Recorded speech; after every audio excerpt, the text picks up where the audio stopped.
આપના radio set પર ઝીલાઈ રહ્યા છે આકાશવાણી રાજકોટના ધ્વનિ તરંગો. મળવા જેવા માણસ. મળવા જેવા માણસનો મેળાપ કરાવે છે પ્રેરક વૈદ્ય. મિત્રો, આપણી સંસ્કૃતિમાં વૃક્ષોને દેવોનો દરજ્જો આપવામાં આવ્યો છે. આપણે પર્યાવરણની વાત તો ઘણી કરીએ છીએ કે પર્યાવરણને શુદ્ધ રાખવું જોઈએ, પર્યાવરણને શુદ્ધ રાખવા માટે વૃક્ષોનું જતન કરવું જોઈએ. પણ જ્યારે વ્યવહારમાં આ બાબત મૂકવાની આવે છે ત્યારે થોડીક ક્યાંક પીછેહટ કરતા હોય એવું આપણે અનુભવ કરીએ છીએ, એવું આપણું વર્તન હોય છે.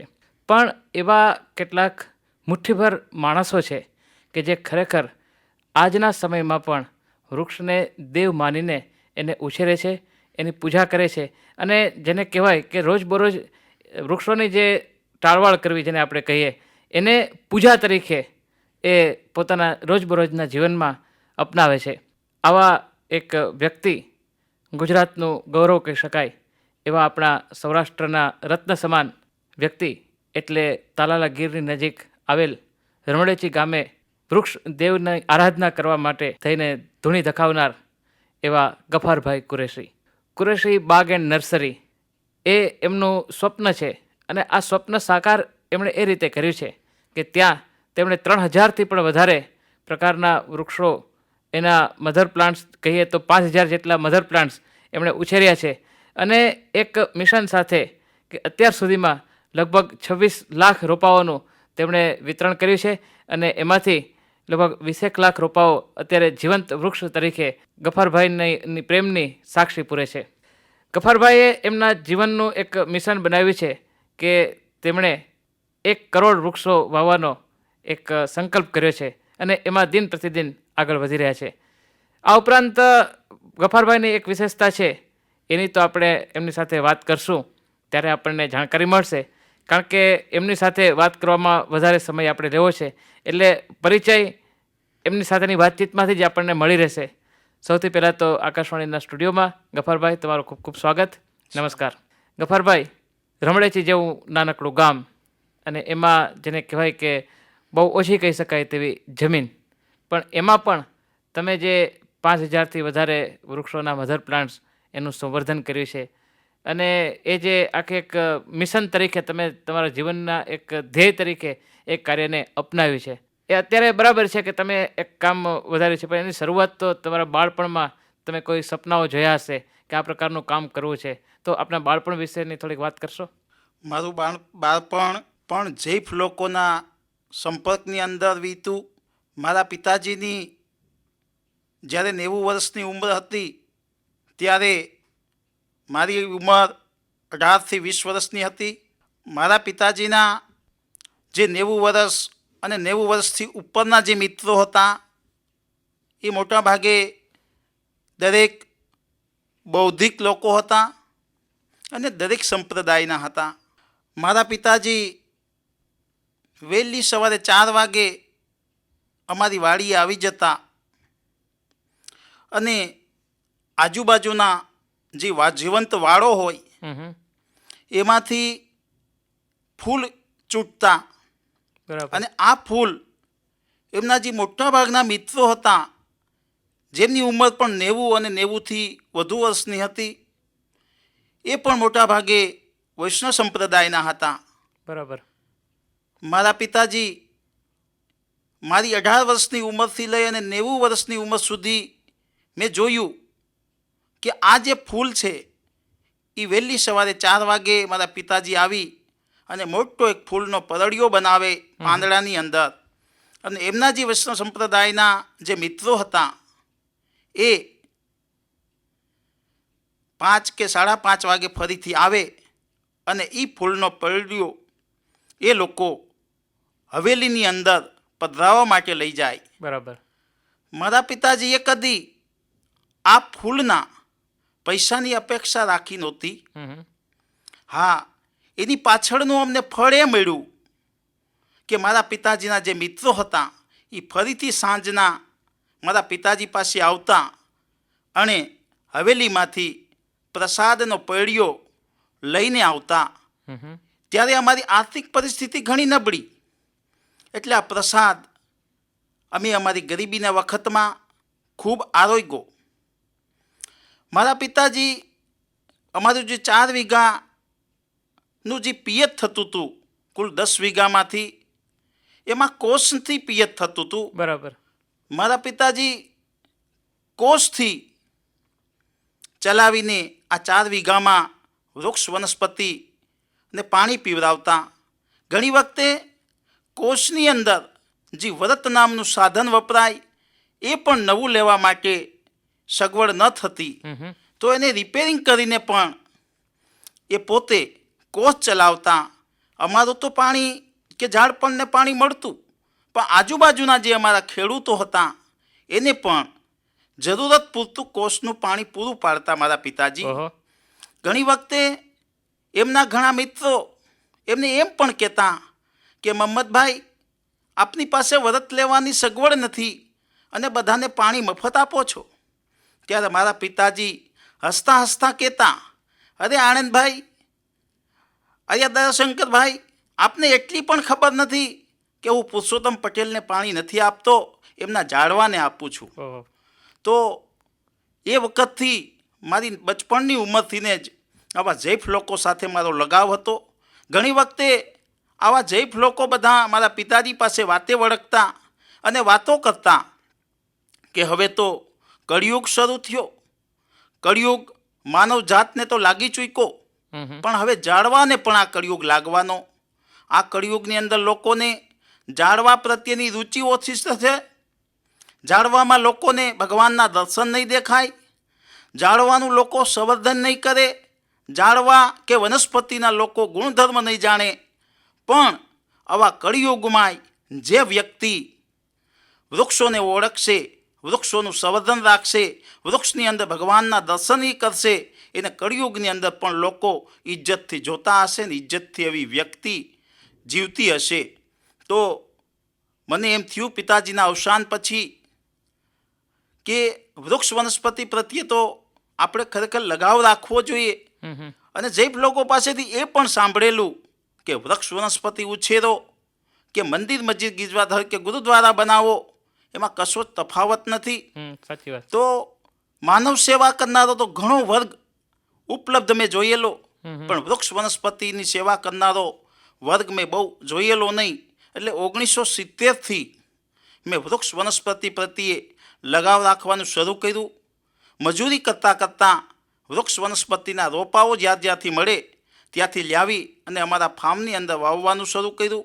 સાથે સાથે અમારા 40 માણસનું સંયુક્ત કુટુંબનો સહયોગ મળ્યો. અને હું તો એક વૃક્ષ પ્રત્યે પૂરેપૂરો પ્રેમ રાખું છું, પણ મારું જે 40 માણસનું કુટુંબ છે એ મારા વૃક્ષ વનસ્પતિને અમારા સ્વજનથી પણ કદી ઓછા નથી ગણતા. તો સાથે મારા 40 માણસનો પણ એમાં સહયોગ મળ્યો છે. તો 1970માં પિતાજીએ 10 વીઘા જમીન અને 50 વૃક્ષોની ભેટ 40 માણસના સંયુક્ત કુટુંબ વચ્ચે મૂકેલી. અત્યારે આ 4 એકરની અંદર 5200થી પણ વધુ વૃક્ષ વનસ્પતિઓના મધર પ્લાન્ટો અમે તૈયાર કરી રહ્યા અને લોકોને એના પ્રત્યે પ્રેરી રહ્યા છીએ. ગફરભાઈ, બહુ સરસ વાત કરી કે પિતાજીના જે સંસ્કાર છે એને તમે વધારે દીપાવ્યા જેને કહેવાય અને ખરેખર કુળદીપક બન્યા. પણ મને ખ્યાલ છે ત્યાં સુધી 3000થી પણ વધારે વનસ્પતિઓના નામ તમને મોઢે છે, એમના ગુણ શું છે અને એને ઓળખી પણ શકો છો. તો આ બધું જ્ઞાન છે તમે કેવી રીતે પ્રાપ્ત કર્યું? વૃક્ષ વનસ્પતિ તો જૈફ લોકો પાસેથી ઘણા સંસ્કાર મળ્યા, જ્ઞાન મળ્યું. ત્યાર પછી અમને એમ થયું કે કોલેજ, યુનિવર્સિટી કે ડિગ્રીધારી લોકો પાસે જે જ્ઞાન છે એના કરતાં અનેક ગણું જ્ઞાન જે 100 વર્ષ કે 100 વર્ષની ઉપરના લોકો છે એમની પાસે પડેલું છે. પણ મોટાભાગના લોકો આવા જૈફ લોકોના કે 100 વર્ષ કે 100 વર્ષથી ઉપરના લોકોની કોઠા સૂઝનું જ્ઞાન નથી લેતા. તો મને એમ થયું કે 100 વર્ષે માણસ પહોંચે તો એમની પાસે 100 વર્ષનો નિચોડ હોવાનો. તો મેં જે વખતે રજવાડા હતા એ વખતના હકીમો, વૈદો અને આયુર્વેદાચાર્યો, રજવાડા વખતના માળીઓ અને એના વનસ્પતિવિદોને શોધવાનું શરૂ કર્યું. જ્યાં જ્યાં આવા લોકો જીવિત હતા એમની પાસેથી અમે એમનું કોઠાસૂઝનું જ્ઞાન લીધું અને એના કોઠાસૂઝને કારણે અમે વનસ્પતિના ગુણની મોટે ભાગે પ્રેક્ટિકલ જાણકારી પ્રાપ્ત કરી. બરાબર. હવે એક બહુ સરસ વાત કરી કે જો માણસના જીવનમાં એક ધ્યેય નક્કી થાય અને ધ્યેયને પાર પાડવા માટેની જો એક ઈચ્છા શક્તિ જાગૃત થાય તો શું થઈ શકે એનું જીવંત ઉદાહરણ ગફરભાઈ તમે પેશ કર્યું. હવે એવી એક વાત પણ છે કે આપણી સૌરાષ્ટ્રની પ્રખ્યાત કેસર કેરી, કેસર નામ તો હવે પડ્યું પણ મૂળ તો એ સાલેભાઈની આંબળી તરીકે કહેવાતી. તો મને ખ્યાલ છે ત્યાં સુધી આ સાલેભાઈ હતા એ આપના પૂર્વજ હતા, એ વિશે કંઈ જાણકારી આપશો? જ્યારે આપણો દેશ લોકશાહીનો હતો, જે તે વખતે રજવાડા હતા, અને રજવાડાની વખતમાં જે માંગરોળ અને ચોરવાડ છે એ કાશ્મીર ગણાતું, અને ત્યાં માંગરોળની અંદર શેખ જહાંગીર મિયા નામનું રજવાડું હતું. એ માંગરોળની અંદર જ્યાં રજવાડું હતું એને બાગ બગીચા બનાવવાનો ખૂબ જ શોખ હતો. અનેક જાતના વૃક્ષ વનસ્પતિઓ માંગરોળ સ્ટેટની અંદર એના નવાબે રોપેલા હતા. અને નવાબના એક સિસ્ટર હતા, એમને અનેક જાતના આંબા વાવવાનો શોખ હતો. બરાબર. એમની સાથે સાથે જે શેખ જહાંગીર મિયા નામનો સ્ટેટના જે નવાબ હતા, એમના માળી તરીકે અમારા પૂર્વજ સાલમભાઈ જમાદાર હતા. અને સાલમભાઈને પણ અનેક જાતના આંબા વાવવાનો શોખ હતો. જે તે વખતે આંબાની કલમ પદ્ધતિ નહોતી, પણ જુદા જુદા જાતની ગોઠલી લાવી અને આંબાની વાવેતર થતું હતું. એવી રીતે હજારો જાતના આંબાનું પ્લાન્ટેશન માંગરોળની અંદર થયેલું, ચોરવાડ ડિસ્ટ્રિક્ટની અંદર પણ થયેલું. ધીમે ધીમે નવાબના સિસ્ટર યંગ બન્યા, એનું લખનઉ સ્ટેટની અંદર મેરેજ કરી દેવામાં આવ્યા.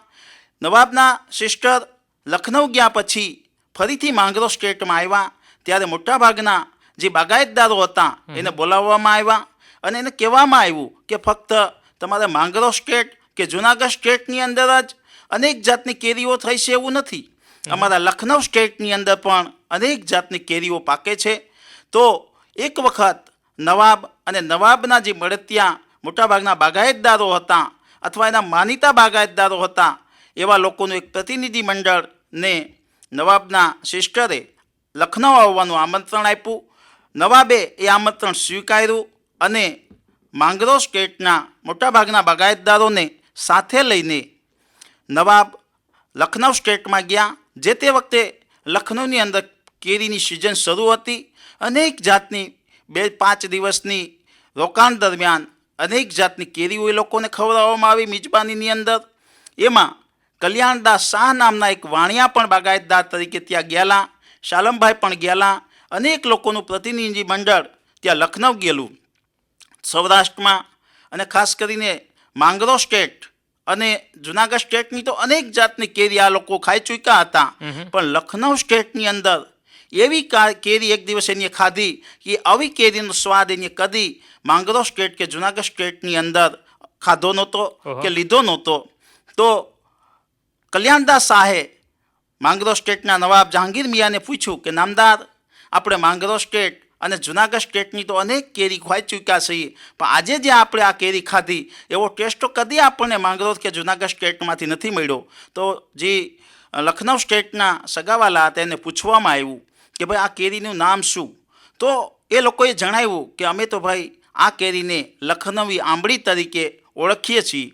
તો ફરીથી માંગરોળ સ્ટેટની અંદર આ પ્રતિનિધિ મંડળ ફરીથી પાછું આવ્યું. તે વખતે આ સાલમ મિયા જમાદાર જે અમારા પૂર્વજ હતા એની આ લખનવી આંબળીની ગોઠલીઓનો ટોપલો ભરી લીધો અને માંગરોળ સ્ટેટમાં આવી અને એ ગોઠલીઓ એને રોપી. એના સરસ મજાના ઝાડ થયા આંબાના.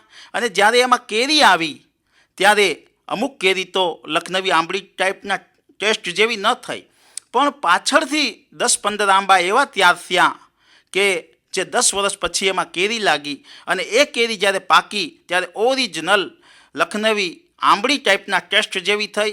તો આખી કેરીના 2-4 ટોપલા પકાવી અને સાલમ મિયા જમાદાર માંગરોળ સ્ટેટના નવાબના દરબારની અંદર મિજબાનીમાં દેવા માટે લઈ ગયા. ત્યારે દરબારગઢ ખીચોખીચ ભરાયેલો હતો. તો આખા દરબારગઢને આ કેરીઓનો સ્વાદ ચખાડવામાં આવ્યો અને એટલો બધો ટેસ્ટફુલી સ્વાદ લાગ્યો કે જે તે વખતે એનું નામ માંગરોળ સ્ટેટના નવાબે લખનવી આંબળીમાંથી બદલી અને કહેવામાં આવ્યું કે ત્યાં ભલે લખનવી આંબળી આ કેરીનું નામ હતું, પણ આ સાલમ મિયા જમાદારની આ મહેનતથી, આ ધગસથી આ કેરી ત્યાં થઈ છે. તો આજથી હું આનું નામ આપું છું સાલેભાઈની આંબળી. તો સાલેભાઈની આંબળી એ રીતે આખા માંગરોળ સ્ટેટમાં જુનાગઢ સ્ટેટમાં આ રીતે ફેલાણી અને જે તે વખતે જુનાગઢ સ્ટેટના નવાબે ફરમાન બહાર પાડ્યું કે આ સાલેભાઈની આંબળી નામની કોઈ આંબાના ઝાડ રોપવા માગતા હશે તો એમને ચારાના લેખે તગાવી આપવામાં આવશે. તો એ રીતે જુનાગઢ સ્ટેટના ઘણા ખેડૂતોને ચારાના તગાવી રૂપે આ સાલેભાઈની આંબળી નામના ઝાડ આપવામાં આવ્યા. અને ત્યાંના વર્ષો પછી ફરીથી લખનઉથી સમાચાર મળ્યા કે હવે તો અમારે અહીંયા કલમ બનાવવાની પદ્ધતિ પણ અમલમાં આવી છે. 5-10 વર્ષ પછીને બદલે 1-2 વર્ષની અંદર કેરી મળી શકે એવી માટે કલમની પદ્ધતિ પણ અમે અહીંયા શોધી છે. તો ફરીથી જુનાગઢ સ્ટેટના માળીઓ અને માંગરોળ સ્ટેટના માળીઓને લખનઉ કલમ શીખવા માટે મોકલવામાં આવ્યા. એ લોકો ત્યાંથી કલમ શીખીને ફરીથી માંગરોળ સ્ટેટ અને જુનાગઢ સ્ટેટમાં આવ્યા અને સાલમભાઈની આંબળી નામની જે કેરી હતી એની અંદર કલમો બનાવવાનું શરૂ કર્યું, લોકોને વિતરણ કરવાનું શરૂ કર્યું. અને ત્યાર પછી એનો એટલો મોટો ફેલાવો થયો કે લોકો એને ખાતા કોઈથી ધરાતા નહીં અને અનેક કેરીમાં એ સાલેભાઈની આંબળી ફેમસ બની. અને ત્યાર પછી આપણો દેશ લોકશાહી થયો. પહેલાં આપણા વડાપ્રધાન બન્યા જવાહરલાલ નહેરુના વખતની અંદર વહેલું દેશ કે વિદેશની અંદર કોઈ પ્રદર્શન ભરવામાં આવ્યું ત્યારે હિન્દુસ્તાનના જુદા જુદા ભાગમાંથી અનેક જાતની કેરીઓને આ પ્રદર્શનની અંદર મૂકવામાં આવી. જે તે વખતે સૌરાષ્ટ્ર સ્ટેટની અંદરથી પણ અનેક જાતની કેરીઓ મોકલવામાં આવી. એમાં સાલેભાઈની આંબળીનો પણ સમાવેશ હતો. તો આપણું જે પ્રતિનિધિ મંડળ ગયેલું વિદેશની અંદર આપણી કેરી પ્રદર્શનમાં મૂકવા માટે, ત્યાં પણ આપણી કેરી અનેક રીતે કોઈ કમ ચડિયાતી નહોતી.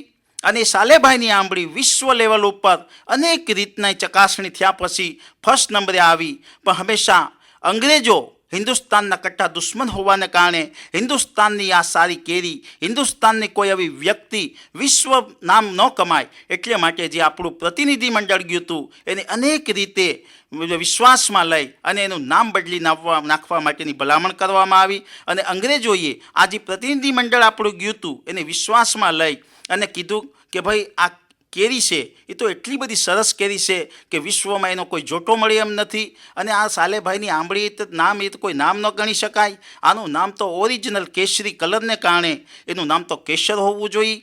અને આનું એટલા અનેક જાતના દર્દો માટે એનો અક્ષી ઇલાજ છે અને આ નામ ખરેખર કેસર હોવું જોઈએ. તો આ પ્રતિનિધિ મંડળ આ અંગ્રેજોના જે નિર્ણાયકો બેઠા હતા આ પ્રદર્શનની અંદર એના વિશ્વાસમાં આવી ગયા અને ફરીથી એ પ્રતિનિધિ મંડળ હિન્દુસ્તાન આવ્યું. હિન્દુસ્તાનમાં આ વાત જવાહરલાલ નહેરુને કરવામાં આવી, જે આ વખતના આપણા પહેલા નંબરના વડાપ્રધાન હતા. તો વડાપ્રધાન જવાહરલાલ નહેરુએ કીધું કે આ તો સોરઠ સરકારની કેરી છે, તો આ વાત તો તમારે સોરઠ સરકારને કરવી જોઈએ. તો આ પ્રતિનિધિ મંડળ સોરઠ સરકાર આવ્યું અને સોરઠ સરકારને વાત કરી. તો જે તે વખતના બાગાયત અધિકારી તરીકે ડૉક્ટર આયંગર સાહેબ હતા. તો આયંગર સાહેબે કીધું કે આ તો એક મોટી મહાન વ્યક્તિની મહેનતને કારણે આ કેરી તૈયાર થઈ છે. આમાં સાલમ મિયા જમાદારનો પરસેવો રેડાયેલો છે, આનું નામ આપણે ન બદલી શકાય. પણ એન કેન પ્રકારે જે ડૉક્ટર આયંગર સાહેબ હતા એ કોઈ બી રીતે, અથવા એવું પણ મને જાણવા મળ્યું છે કે ડૉક્ટર આયંગર સાહેબના જે ધર્મપત્ની હતા એ અંગ્રેજ હતા અને એ અંગ્રેજ પત્નીને કારણે ડૉક્ટર આયંગર સાહેબ પણ વિશ્વાસમાં આવી ગયા અને એનું કેસર નામ સાલમભાઈની આંબળી નામને બદલે કેસર નામ, એનું નામ કેસર બદલી નાખવામાં આવ્યું. અને ત્યાંથી આખા વિશ્વમાં આ કેસર નામ ફેમસ બન્યું, જે ગીરનું ખરેખર ગૌરવ છે. મિત્રો, આજના આપણા મળવા જેવા માણસ જાણીતા વનસ્પતિવિદ શ્રી ગફારભાઈ કુરેશી પાસેથી આપણે તેમના વૃક્ષો અંગેના જ્ઞાન અને તેમના વૃક્ષ પ્રેમ વિશેની વાતો સાંભળી રહ્યા છીએ. બહુ આખો ઇતિહાસ તમને જાણકારી છે અને બહુ સરસ રીતે તમે એ શ્રોતા મિત્રોની સાથે શેર કર્યો. ઇન્ટરવ્યૂ શરૂ કર્યો પહેલાં આપણે વાત કરતા હતા, એમાં એક સરસ વાત તમે કરી કે તમે દર વર્ષે કેમ સૃષ્ટિ સંસ્થા દ્વારા જે શોધયાત્રા યોજાય છે એમાં પણ તમે જોરશોરથી ભાગ લ્યો છો. તો આ શોધયાત્રાનો મતલબ શું છે અને એમાં તમને કેવી કેવી વાતો જાણવા મળે છે? દર વર્ષે સખત ગરમીની અંદર અને સખત ઠંડીની અંદર અમદાવાદમાં આવેલી સૃષ્ટિ સંસ્થા, જેમના વડા છે પ્રોફેસર અનિલ ગુપ્તાજી, જે મારા ગુરુ પણ છે, એ દર સખત ગરમી અને સખત ઠંડીની અંદર દેશ અને ના જુદા જુદા ભાગની અંદર એક શોધયાત્રા યોજે છે. અને શોધયાત્રામાં દેશ વિદેશના અનેક લોકો જોડાય છે, જે 10 દિવસ સુધી ચાલે છે, જે પગપાળા થતી હોય છે અને દેશના જુદા જુદા ભાગોમાં જે ખેડૂતો છે, ચર્મકારો છે, ઉદ્યોગકારો છે કે મજૂરો છે, એની કોઠાસૂઝથી જોઈને કાંઈ નવીનીકરણ કર્યું હોય તો નવીનીકરણનો એનું પેટન્ટ આપવાનું પણ કાર્ય કરે છે. એને અનેક રીતની સગવડો કે માહિતી આપી, માર્ગદર્શન આપી અને એને સુખી સંપન્ન અને જૂના વારસાને જીવંત રાખવાનું કાર્ય પણ આ સૃષ્ટિ સંસ્થા કરે છે. હું ગૌરવ સાથે પણ કહી શકું કે આ સૃષ્ટિ સંસ્થાની ફર્સ્ટ શોધયાત્રા કુરીશી બાગથી સ્વામીના ગઢડા શરૂ થયેલી, જેનું નામ આપવામાં આવેલું ગીર શ્રી ગઢડાની શોધયાત્રા. તો અત્યાર સુધીમાં 14 શોધયાત્રા હું કરી ચૂક્યો છું અને આ 14 શોધયાત્રામાંથી દેશના જુદા જુદા રાજ્યોમાંથી હજારો વનસ્પતિઓ પણ હું મેળવી ચૂક્યો છું અને કુરીશી બાગ નર્સરીમાં એનું સંવર્ધન કરી ચૂક્યો છું. 14 શોધયાત્રાઓ આપે કરી, એમાં કઈ કઈ જગ્યાનો સમાવેશ થાય છે? 14 શોધયાત્રા, ફર્સ્ટ શોધયાત્રા તો સૌરાષ્ટ્રથી શરૂ થયેલી, કર્ણાટકની અંદર પણ શોધયાત્રા થઈ ચૂકી છે, તમિલનાડુની અંદર પણ શોધયાત્રા થઈ ચૂકી છે, હિમાચલ પ્રદેશની અંદર પણ શોધયાત્રા થઈ ચૂકી છે અને છેલ્લે બેડી બંદરથી પણ દરિયા કિનારે, દ્વારકાના દરિયા કિનારે પણ જામનગર જિલ્લામાં પણ શોધયાત્રા થઈ ચૂકી છે. અત્યાર સુધીમાં કુલ 14 શોધયાત્રા થઈ ચૂકી છે અને હવે 15મી શોધયાત્રા કેરાલાની અંદર આ યોજાવાની છે. ગફરભાઈ, તમે કીધું કે જ્યાં જ્યાં પણ શોધયાત્રાઓ થઈ ત્યાંથી જે અલભ્ય વનસ્પતિઓ હતી એ તમે લઈને આવ્યા. વનસ્પતિઓનું એવું છે કે એને અમુક જે હવામાન હોય, આબોહવા હોય એ જ માફક આવે. ધારો કે હિમાચલ પ્રદેશ ઠંડો પ્રદેશ છે, ત્યાંના વૃક્ષો વનસ્પતિઓના રોપા તમે લઈ આવ્યા હો, તો એને અહીંયા તાલાળામાં કેવી રીતે તમે એને એનો યોગ્ય આબોહવા આપો? જુદા જુદા હવામાન, જુદા જુદા વિસ્તાર, જુદા જુદા રાજ્યો, જુદા જુદા દેશની વનસ્પતિઓ ફક્ત હવામાન અને જમીનના પ્રકાર પ્રમાણે થઈ શકે એવું નથી. આ વનસ્પતિઓ પણ પ્રેમને જોવે છે અને અમે વનસ્પતિઓને ફક્ત વનસ્પતિ નથી ગણતા, અમારા સ્વજનો ગણીએ છીએ અને આ સ્વજનોને અમે જ્યાં જ્યાં ઉછેરીએ છીએ ત્યાં અમારો પ્રેમ જોઈને એ કદી મરતી નથી, અમને સહયોગ આપે છે અને એ જીવંત બને છે અને લોકોને એ સુધારણા કરવાનું પણ કાર્ય કરે છે. માનવજાત અને વૃક્ષ વનસ્પતિમાં તફાવત શું? તો માનવજાતને આજકાલ સૌથી વધારેમાં વધારે જો કોઈ લગાવ રહ્યો હોય તો સંપત્તિ અને સંતતિમાં રહેલો છે. તો વૃક્ષ વનસ્પતિ પ્રત્યે લગાવ કોને હતો? તો કે જે આપણા દેવ દેવીઓ, પીર પેગંબરો, ભગવાન કે ઋષિ મુનિઓ થયા, એને સંપત્તિ કે સંતતિ કરતાં અનેક ગણી રુચિ વૃક્ષ અને વનસ્પતિમાં હતી. આપણે કૃષ્ણ ભગવાનને યાદ કરીએ તો એમને કદમનું વૃક્ષ પ્રિય હતું. આપણે શંકર ભગવાનને યાદ કરીએ તો એમની બિલીપત્ર અને શિવલિંગનું વૃક્ષ પ્રિય હતું. આપણે અયોધ્યાવાસી રામચંદ્રજી ભગવાનને યાદ કરીએ તો એને રામફળનું વૃક્ષ પ્રિય હતું. આપણે સીતા માતાને યાદ કરીએ તો એને સીતાફળ અને અશોકનું વૃક્ષ પ્રિય હતું. આપણે લક્ષ્મણજીને યાદ કરીએ તો એને લક્ષ્મણ ફળ નામનું ઝાડ પ્રિય હતું. આપણે આપણા હનુમાનજીને યાદ કરીએ તો એને સફેદ આંકડો અને હનુમાન ફળ નામનું વૃક્ષ પ્રિય હતું. આપણે ભગવાન બુદ્ધને યાદ કરીએ તો એને બોધિ વૃક્ષ નામનું ઝાડ સૌથી વધારે પ્રિય હતું. આપણે જૈન ધર્મના સ્થાપક મહાવીર પ્રભુજીને યાદ કરીએ તેને કેસરનો છોડ સૌથી વધારે પ્રિય હતો. આપણે ખ્રિસ્તી ધર્મના સ્થાપક ઈસુ ખ્રિસ્તને યાદ કરીએ તેને ક્રિસમસ ટ્રી નામનું વૃક્ષ પ્રિય હતું. આપણે ઇસ્લામ ધર્મના સ્થાપક નામદાર મોહમ્મદ પૈગંબર સાહેબને યાદ કરીએ તેને અજવા ખજૂર નામનું ઝાડ સૌથી વધારે પ્રિય હતું. આપણા મુહૂર્તના દેવ એવા ગણેશજીને યાદ કરીએ તેને ધોકળ નામનું ઘાસ સૌથી વધારે પ્રિય હતું. આપણે વિષ્ણુ ભગવાનને યાદ કરીએ તો પીપળો અને તુલસી સૌથી વધારે પ્રિય હતું. આપણા સ્વામિનારાયણ ભગવાનને યાદ કરીએ તો એને કડવો લીમડો સૌથી વધારે પ્રિય હતો. આપણે બ્રહ્માજીને યાદ કરીએ તેને ચંદનનું વૃક્ષ સૌથી વધારે પ્રિય હતું. આપણે રામદેવ પીરને યાદ કરીએ તો એને પીપળીનું વૃક્ષ સૌથી વધારે પ્રિય હતું. આપણે વિદ્યાની દેવી માં સરસ્વતીને યાદ કરીએ તો એને સફેદ કમળ સૌથી વધારે પ્રિય હતું.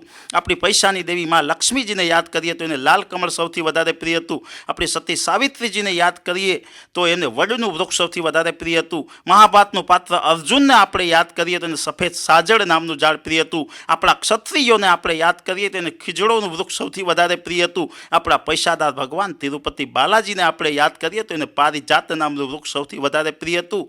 માનવ જાતને સૌથી વધુમાં વધુ રુચિ સંપત્તિ અને સંતતિની અંદર રહેલી છે. એની બરોબરીમાં આપણા દરેક દેવ દેવી પીર પેગંબર ભગવાન અને ઋષિ મુનિને વૃક્ષ અને વનસ્પતિની અંદર રુચિ રહેલી હતી. આપણા માટે એ વનસ્પતિનો અને પર્યાવરણનો વારસો છોડીને ગયા હતા. આપણે હવે સમજી લેવાનું છે કે આપણી પાછળની પેઢીઓ માટે આપણે શું છોડીને જવાનું છે. બહુ જ સરસ વાત કરી. આપનું ચિંતન છે જે કે દરેક આપનું વ્યક્તિગત સંશોધન પણ કહી શકાય કે તમે એટલો અભ્યાસ કર્યો છે કે દરેક દેવ દેવીઓ પીર પેગમ્બરોને કયા વૃક્ષો પ્રિય હતા. બહુ સરસ વાત કરી. ખરેખર શ્રોતા મિત્રોને આની મજા આવી હશે. પણ અમે જ્યારે કુરેશી બાગ એન્ડ નર્સરીમાં મુલાકાત લીધી થોડા સમય પહેલાં, ત્યારે અહીંયા એક સરસ મજાનું કાળું ગુલાબ જોયેલું. એનું તમે સંવર્ધન કેવી રીતે કરેલું? કાળું ગુલાબ અમે હિમાચલ પ્રદેશના કુલુ મનાલીથી એક છોડ લાવેલા, પણ એ કુલુ મનાલીનો છોડ અમારે ત્યાં એ સારો એવો વિકસો. ફરીથી અમારે કાશ્મીર જવાનું થયું તો કાશ્મીરથી પણ અમે કાળા ગુલાબનો રોપો લાવેલા, પણ આપણું અમારું સૌરાષ્ટ્રનું જે ક્લાઇમેટ છે એ ગરમ હોવાને કારણે એને જેટલી ઠંડી જોઈએ એટલી તો આ શિયાળાની અંદર પણ નથી પડતી.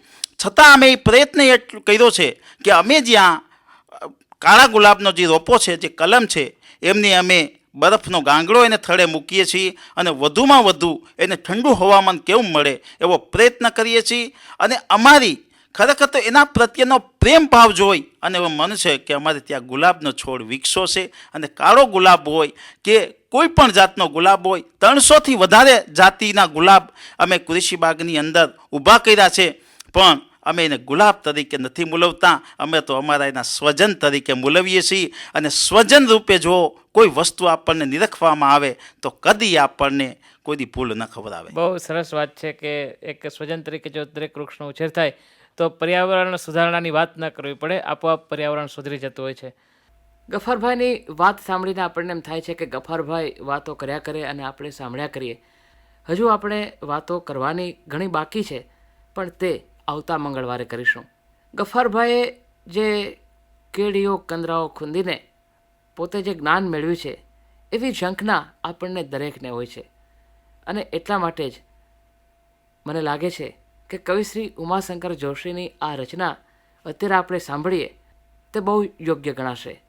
ભૂમિયા વિના મારે ભમવાતા ડુંગરા, જંગલની કુંજ કુંજ જોવી હતી. જોવીતી કોતરોને જોવીતી કંદરા, રોતા ઝરણાની આંખ લોવી હતી.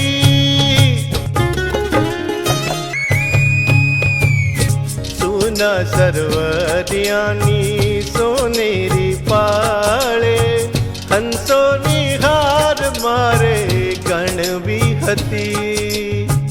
ડાળે ઝૂલંત કોકિલને માળે, અંતરની વેદના વણવી હતી. ભૂમિયા વિના મારે ભમવાતા ડુંગરા, જંગલની કુંજ કુંજ જોવી હતી. એકલા આકાશ તળે ઊભીને એકલો પડગાઉર બોલના ઝીલવા ગયો. વેરાયા બોલ મારા ફેલાયા આબમાં, એકલો અટૂલો ઝાંખો પડ્યો. ભૂમિયા વિના મારે ભમવાતા ડુંગરા, જંગલની કુંજ કુંજ જોવી હતી. આખો અવતાર મારે ભમવા ડુંગરિયા, જંગલની કુંજ કુંજ જોવી ફરી. આખો અવતાર મારે ભમવા ડુંગરિયા, જંગલની કુંજ કુંજ જોવી ફરી. મિત્રો, જાણીતા વનસ્પતિવિદ શ્રી ગફારભાઈ કુરેશીની મુલાકાતનો પ્રથમ ભાગ આજે આપણે સાંભળ્યો. આ મુલાકાતનો બીજો ભાગ આવતા મંગળવારે બરાબર સાંજે 5:30 વાગે. મળવા જેવા માણસનો મેળાપ કરાવ્યો પ્રેરક વૈદ્યએ. તમે માણી રહ્યા છો આકાશવાણી રાજકોટનું પ્રસારણ. બરાબર 6 વાગે અંગ્રેજીમાં સમાચાર દિલ્હીથી રિલે કરીશું. આ કાર્યક્રમના પ્રાયોજક કુરેશી બાગ એન્ડ નર્સરી, રમણેચી, તાલાલા, ગીર. કેસર, રાજાપુરી, તોતાપુરી, બારમાસી અને અન્ય કેરીઓની, ફળો, ફૂલો અને આયુર્વેદિક વનસ્પતિઓની સર્ટિફાઈડ કલમો મેળવવાનું વિશ્વાસપાત્ર સ્થળ. કુરેશી બાગ એન્ડ નર્સરી, રમણેચી, તાલાલા, ગીર. ગફારભાઈ કુરેશીએ ઉછેરેલા 5200 પ્રકારના મધર પ્લાન્ટ્સ મેળવવા માટે કુરેશી બાગ એન્ડ નર્સરી, ફોન 94 264 65 358.